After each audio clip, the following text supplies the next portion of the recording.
আসসালামু আলাইকুম প্রিয় দর্শক শ্রোতারা, আশা করি সবাই ভালো আছেন। আপনাদের দোয়া ও আল্লাহর অশেষ রহমতে আলহামদুলিল্লাহ আমি খুবই ভালো আছি। আজকের আরো একটি নতুন ভিডিওতে আপনাদের সবাইকে জানাই সুস্বাগতম। আজকের এই ঘটনাটি আমাদের কাছে পাঠিয়েছেন পঞ্চগড় জেলার দেবীগঞ্জ উপজেলার প্রামাণিক পাড়া থেকে। নাম শাকিল আহমেদ তপু। ঘটনাটি তার নিজের চোখে দেখা না হলেও তিনি এই ঘটনাটি শুনতেন তার মা এবং নানির কাছ থেকে। এই ঘটনার মূল চরিত্রে তারই নিজের নানা। তো আর কথা না বাড়িয়ে সরাসরি ঘটনায় যাওয়া যাক।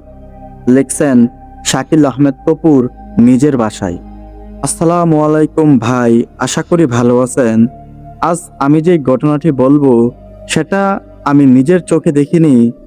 এই ঘটনাটা শুনছি আমার মায়ের মুখ থেকে, আবার আমার নানির মুখ থেকেও। আমার নানার নাম ছিল আব্দুল করিম। তিনি ছিলেন খুবই পরিশ্রমী এবং সৎ একজন মানুষ। দেবীগঞ্জ বাজারের এক কোণায় তার ছোট্ট একটা মিষ্টির দোকান ছিল। প্রতিদিন ভোরে উঠে তিনি নিজেই দুধ জাল দিতেন, ছানা বানাতেন আর নিজ হাতে বানানো মিষ্টি বিক্রি করতেন। তার দোকানে রসগোল্লা, কালোজাম আর সন্দেশ ছিল আশেপাশের এলাকায় বেশ বিখ্যাত। লোকজন বলতো করিম ভাইয়ের মিষ্টির স্বাদেই আলাদা। সবকিছু একদম ঠিকঠাকই চলছিল, কিন্তু এক সময় থেকে একটা অদ্ভুত ঘটনা ঘটতে শুরু করে। প্রতিদিন রাত ঠিক 9:45 থেকে 10টার মধ্যে একজন লোক আসতো দোকানে। প্রথম দিন নানা ভেবেছিলেন হয়তো কোনো দেরি করে আসা ক্রেতা। লোকটা দেখতে ছিল একদম সাধারণ, সাদা রঙের পাঞ্জাবি লুঙ্গি, মাথায় টুপি, মুখে চাপ দাড়ি। লোকটা খুব শান্ত স্বরে বলতো, করিম ভাই, মিষ্টির কেজি কত করে? তারপর নানা দাম বললেন। তখন লোকটা বললেন, আমাকে 2 কেজি রসগোল্লা দিবেন। নানা মিষ্টি মেপে দিলেন। লোকটা টাকা দিয়ে চলে গেলেন। সবকিছুই ছিল একদম স্বাভাবিকভাবে। কিন্তু অদ্ভুত ব্যাপারটা শুরু হলো কয়েকদিন পর থেকে। নানা খেয়াল করলেন লোকটা প্রতিদিন একই সময়ে আসতেছে দোকানের মধ্যে।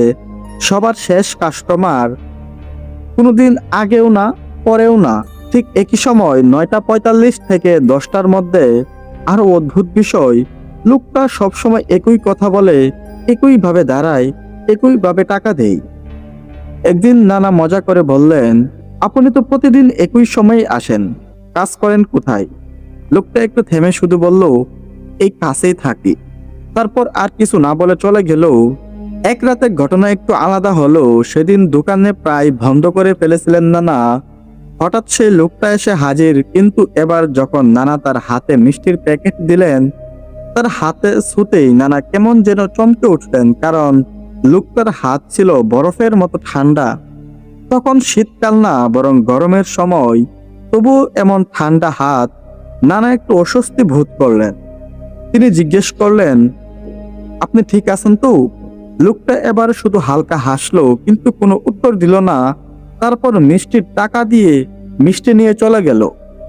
এরপরে ঘটনা আরো ভয়ঙ্কর। একদিন রাতের বেলা দোকানের সামনে কাদা ছিল, কারণ বিকেলের দিকে হালকা বৃষ্টি হয়েছিল। লোকটা যখন দোকানে এলো, নানা খেয়াল করলেন তার পা কাদার উপর পড়ছে, কিন্তু কোনো পায়ের ছাপ পড়ছে না। নানা প্রথমে ভাবলেন হয়তো চোখের ভুল। তিনি একটু ভালো করে তাকালেন, কিন্তু না, লোকটা হাঁটতেছে ঠিকই, কিন্তু মাটিতে তার কোনো পায়ের ছাপ নেই। নানার বুকের ভিতর ধক করে উঠল। সেই দিন থেকেই নানার মনে সন্দেহ জন্মায়। তিনি বাসায় গিয়ে নানির সাথে সবকিছু খুলে বলে। নানি প্রথমে বিশ্বাস করতে চাননি, কিন্তু যখন নানা বিস্তারিত করে বললেন, নানি চুপ হয়ে গেলেন। তারপর আস্তে করে বললেন, এই সময়ের পর আর দোকান খোলা রাখবা না, কিছু ঠিক মনে হচ্ছে না। পরের দিন নানা ঠিক করলেন আর একটু খেয়াল করবেন। রাত হলো, ঘড়িতে 9:50। লোকটা আবারও এলো, কিন্তু এবার দোকানে ঢুকতেই একটা অদ্ভুত গন্ধ ছড়িয়ে পড়লো। গন্ধটা ঠিক পচা না, আবার ধূপের মতো না, একটা অজানা ভারী অস্বস্তিকর গন্ধ। নানার গা শিউরে উঠল। সেদিন নানা সাহস করে লোকটার চোখের দিকে তাকালেন, আর তখনই তিনি দেখলেন লোকটার চোখ একদম স্বাভাবিক না। চোখের ভেতরে যেন কোনো গভীর অন্ধকার, যেন মানুষ না, কিছু একটা অন্য কিছু তাকিয়ে আছে।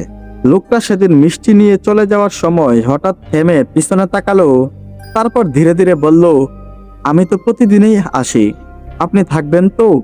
এই কথাটা শুনে নানার পুরো শরীর ঠান্ডা হয়ে গেল, কারণ এই কথার মধ্যে ছিল অদ্ভুত ইঙ্গিত, যেন সে জানে সবকিছুই। সেই ঘটনার পরের দিন থেকে নানার ভেতরে এক অদ্ভুত ভয় কাজ করতে থাকে।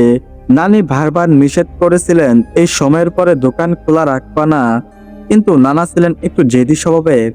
তিনি মনে মনে ঠিক করলেন, আজ শেষবার দেখব আসলে লোকটা কি।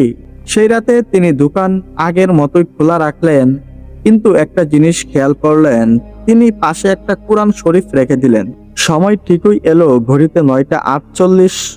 চারপাশ নিস্তব্ধ, বাজারের সব দোকান তখন প্রায় বন্ধ, শুধু দূরে কুকুরের ডাক শোনা যাচ্ছে।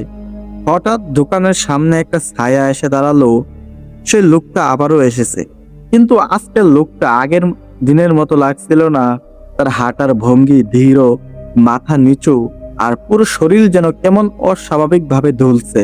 নানার বুক দরফর করতে লাগলো। লোকটা দোকানের সামনে এসে দাঁড়িয়ে ধীরে ধীরে মাথা তুলল। তার চোখ পুরোপুরি দেখা যাচ্ছিল, আর সেই চোখ একদম স্বাভাবিক না।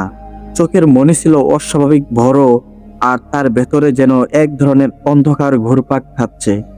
নানা ভয় পেলেও নিজেকে সামলে নিলেন। লোকটা এবার কথা বলল, কিন্তু আজ তার কণ্ঠস্বর আগের মতো ছিল না। আজ মিষ্টি ধ্যান্ত, গলা ছিল ভারী, আর যেন ভেতর থেকে প্রতিধ্বনি আসতেছে। নানা কাপা হাতে মিষ্টি দিতে লাগলেন।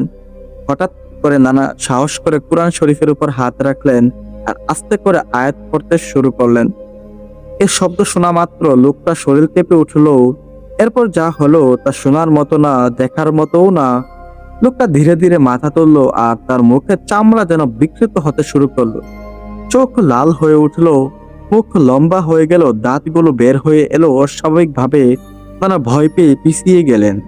সে লোকটা এবার গর্জে উঠল, আমাকে কেন ডেকেছ? নানা কিছুই বুঝতে পারছিলেন না। লোকটা আবারও বলল, এতদিন তো ভালোই ছিলাম, তুমি কেন বুঝতে চাইলে আমি কে? এই কথাটা শুনে নানার মাথা ঘুরে গেল। নানা বুঝতে পারলেন এটা মানুষ না, এটা জিন, যে প্রতিদিন মানুষের রূপ ধরে আসতো, আর তিনি না বুঝেই তাকে মিষ্টি দিতেন। নানা দ্রুত কোরআন শরীফ হাতে নিয়ে জোরে জোরে আয়াত পড়তে লাগলেন। তখন সেই জিনটা চিৎকার করতে লাগলো, থামো। তার কণ্ঠে ছিল রাগ, যন্ত্রণা আর ভয়।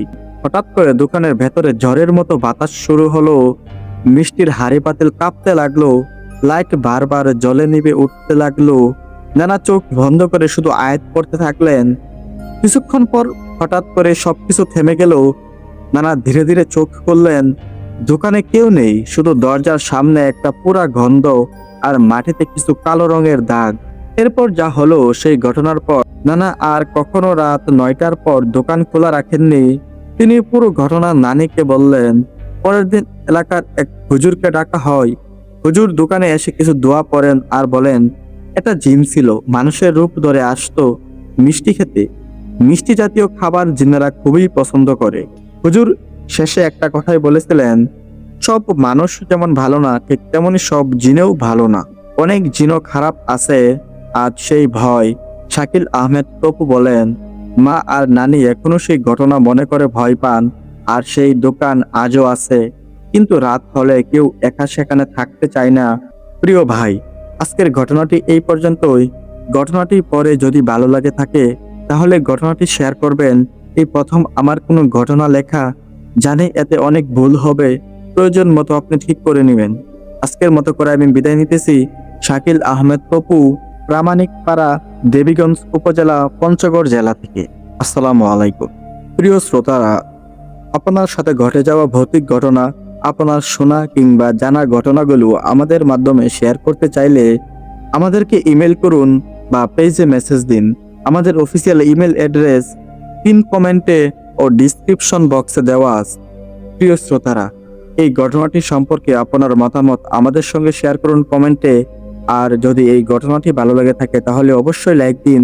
আপনাদের মতো দর্শকদের জন্যই আমরা এমন ভৌতিক সত্য ঘটনাগুলো নিয়ে আসি প্রতিনিয়ত। সাবস্ক্রাইব করে পাশে থাকুন আর নোটিফিকেশন অন করে দিন। নতুন ভিডিও এলেই জানিয়ে দিবে আপনাকে। আজ ফিরছি, তবে হ্যাঁ, খুব খুব শিগগিরই আসছে নতুন এক ভৌতিক সত্য ঘটনা নিয়ে। ততক্ষণ পর্যন্ত ভালো থাকুন, সুস্থ থাকুন, একে অন্যের খেয়াল রাখুন।